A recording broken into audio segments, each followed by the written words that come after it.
In conclusion, media వాళ్ళందరూ కలిసి ఈ కేసు గురించే మాట్లాడుతున్నా సరే కిల్లర్ చంపడం మానలేదు. Which means at any cost ఇలాంటి ఇన్సిడెంట్ మళ్లీ జరగకూడదు. దివ్య మర్డర్కి ఇంత పెద్ద మీడియా అటెన్షన్ రావడానికి కారణం కార్పొరేషన్ కంపోజ్ ఫిల్లింగ్ సైట్కి వెనకాల ఉన్న ఒక ఓపెన్ ప్లేస్లో బాడీ దొరకడం వల్లే. మరి ఇంత ఎక్స్పోజర్ ఉన్న ప్లేస్లో ఒక విషయాన్ని కంట్రోల్ చేయడం అనేది మన వల్ల కాదు కదా. అమ్యూజ్మెంట్ పార్క్ నుంచి మిస్ అయిన దేవికి ఇప్పుడు మన priority. I'm on it sir. Okay, you come with me. Yes sir.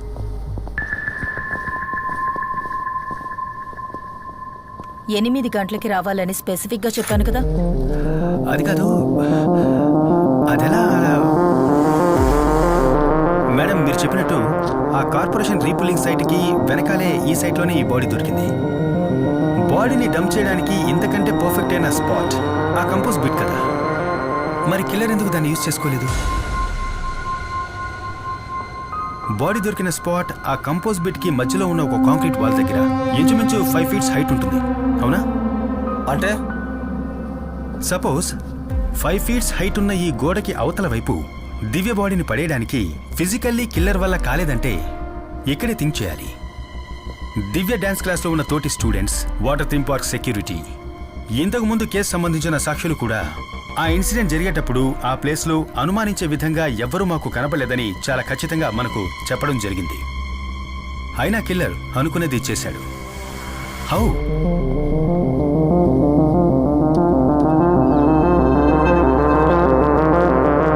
Divya dress మీద మనకు కనపడ్డ ఈ స్లాష్ ప్యాటర్న్ దివ్య ఇంకెవరితోనో కలిసి సైడ్ బై సైడ్ నడిచి వెళ్లేటప్పుడు తన మీద చెందిన బురదే ఇది. కానీ డాన్స్ స్కూల్ వెనకాల ఉన్నటువంటి ఆ సందు 4 అడుగుల హైటే ఉంది.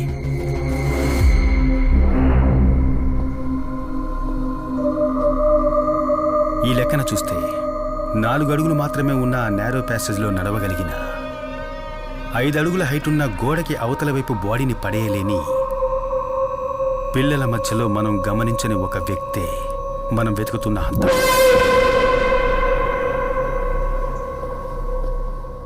ఈ క్రైమ్స్ అన్నిటికీ కారణం ఒక చైల్డ్ అయితే?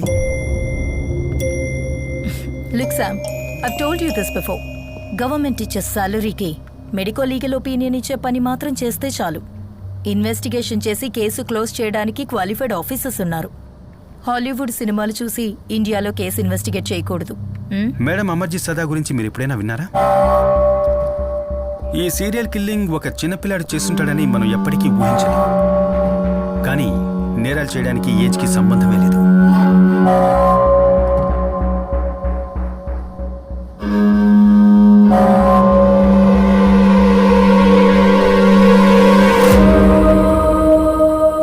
వీడే అమర్జిత్ సదా, సీరియల్ కిల్లింగ్ విషయంలో మొట్టమొదటిసారిగా అరెస్ట్ అయిన చిన్న కుర్రాడు. వీడి వయసుందో తెలుసా మేడం? 8 ఏళ్ళు. వీడి సొంత చెల్లెలతో సహా వీడికంటే వయసు తక్కువలో ఉన్న ముగ్గురిని ఇటికిరాయితో దారుణంగా తల పగలగొట్టి చంపి అరెస్ట్ అయ్యింది ఎక్కడో యూరోప్లోనో అమెరికాలోనో కాదు మేడం, ఇక్కడే మన దేశంలో Bihar.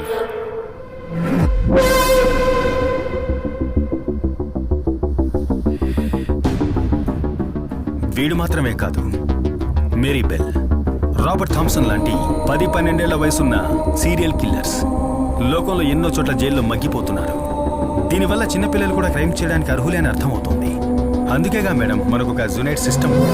Okay Sam, that's enough talking nonsense. నువ్వు ఊహించుకున్న వైల్డ్ థియరీ, నువ్వు నీ ఫ్యామిలీ వాళ్ళు చెప్పిన ఇలాంటి వైల్డ్ థియరీస్ ఇంతకు ముందు కూడా నేను విన్నాను.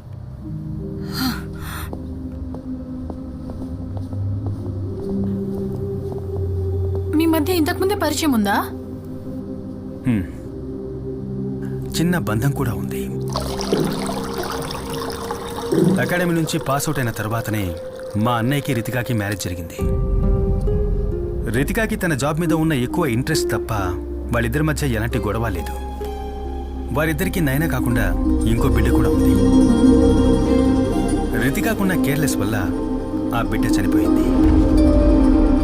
తరువాతి రోజుల గురించి చెప్పాలంటే భయంకరం. Arguments, fights, family courts, divorce. 6 ఏళ్ళయింది. ఆ తర్వాత మా ఫ్యామిలీకి రితికకు ఎలాంటి బంధాలు లేకుండా పోయాయి. శ్యామ్, వీరు Abdul Wahab sir, hello sir. Retired SP CBCID. నీకు ఇవ్వడానికి ఒక డిఎన్ఏ శాంపిల్ తెచ్చారు. మన జాన్సన్ మర్డర్ గురించి తెలుసు కదా, దాంతో దీన్ని క్రాస్ చెక్ చేయాలి. షో.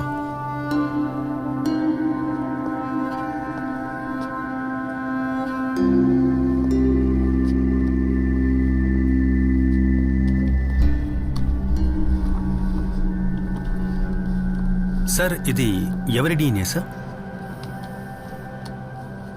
ఇది ఈ స్టేట్ క్రైమ్ బ్రాంచ్ చరిత్రలోనే మేము కోల్డ్ స్టోరీ చేసిన ఒక ప్రమాదకరమైన కేసును పట్టుకోవడానికి హెల్ప్ అయిన లీడ్ ఇది. రితికాకి తన కెరీర్లో ఫస్ట్ కేసు ఇది. నా రిటైర్మెంట్కి ముందు ఇదే ఆఖరి కేసు.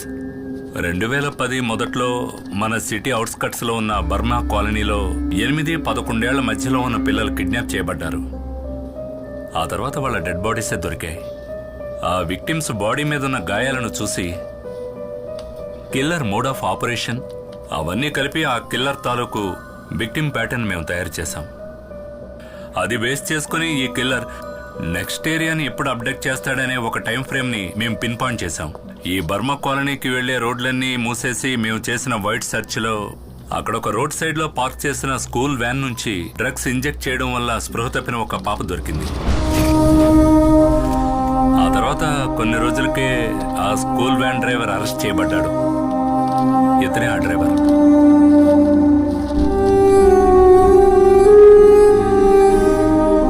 ఉబైదా ఖాన్.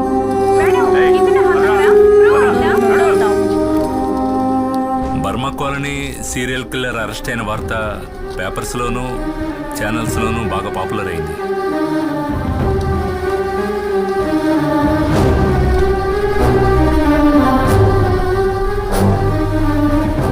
ఉబైదా ఖాన్ అరెస్ట్ అయిన 2 నెలల తర్వాత మరో పాప కూడా చనిపోయింది.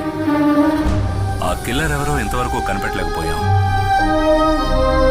అదే మోడ్ ఆఫ్ సోప్రాండి, అదే విక్టిమ్ ప్యాటర్న్. పోలీసులకు మాత్రమే తెలిసిన పాత కిల్లింగ్స్ లో జరిగిన అన్ని మైన్యూట్ డీటెయిల్స్ తో సహా అన్ని అలాగే రిపీట్ అయ్యాయి. అన్నిటికీ మించి మాకు ఈ 5వ విక్టిమ్ గోళ్ల మధ్య ఒక బ్లడ్ శాంపిల్ దొరికింది. ఆ హంతకుడిది. ఇంతకుముందు చనిపోయిన విక్టిమ్ డ్రెస్ లోంచి మనకు దొరికిన బ్లడ్ తో పర్ఫెక్ట్ గా మ్యాచ్ అయిన డిఎన్ఏ శాంపిల్. కానీ అది జైల్లో ఉన్న హుబేద్తో మ్యాచ్ అవ్వలేదు. అన్ఐడెంటిఫైడ్ అయిన ఎవరిదో ఒకరి బ్లడ్ శాంపిల్ అది.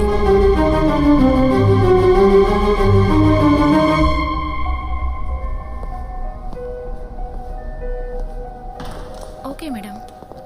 ఏంటి డ్యూటీ అదే లాస్ట్ అబ్డక్షన్. ఆ తర్వాత మళ్ళీ అలాంటిది జరగలేదు. But the message was loud and clear. మేము అరెస్ట్ చేసిన వాడు హంతకుడు కాదు.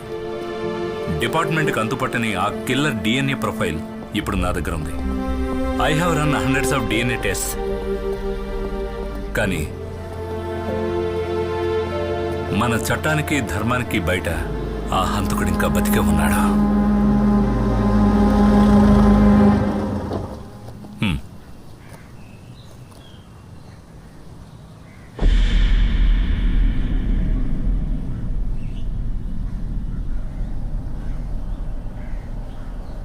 హుబేదా అహ్మద్ జైలు నుంచి బయటకు వచ్చిన తర్వాత ఎవరూ పనివ్వలేదు. ఈ సమాజంలో ఒక హంతకుడిగా అతని మీద ముద్ర వేయబడింది. రిటైర్మెంట్ తర్వాత నా దగ్గరే పెట్టుకున్నాను.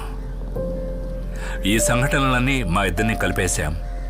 ఎప్పుడూ అంతులేని తీరని అన్వేషణలో.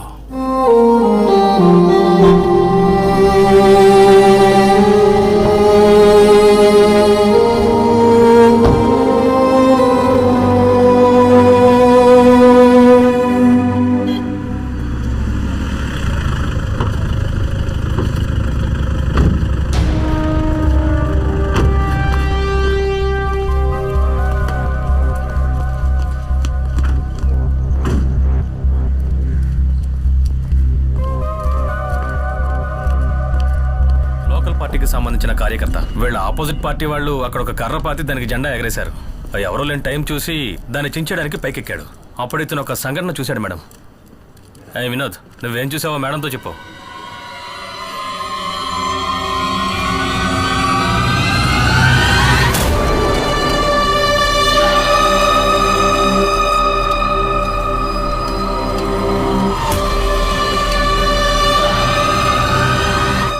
ఆ వ్యక్తి ఎలా ఉంటాడో నువ్వు కరెక్ట్గా చెప్పగలవా?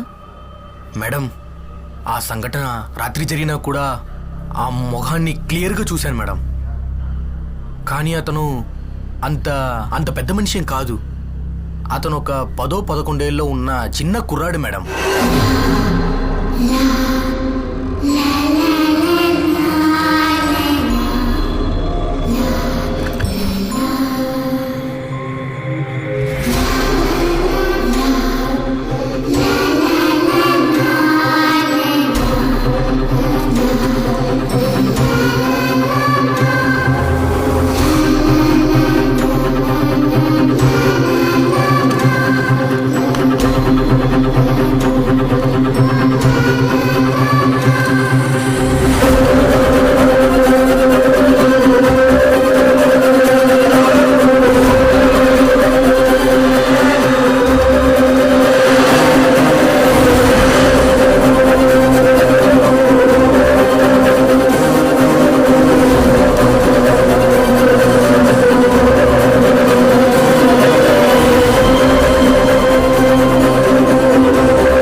ఎవరో పిల్లల ఫోటో తీసుకొచ్చి ఇతనే హంతకులను చూపిస్తారా?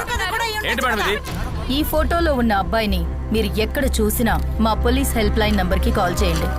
ప్రెస్ మీట్ తర్వాత ఈ ఫోటో డిజిటల్ కాపీని అన్ని ఛానల్స్ కి పంపిస్తాను. Okay, that's all.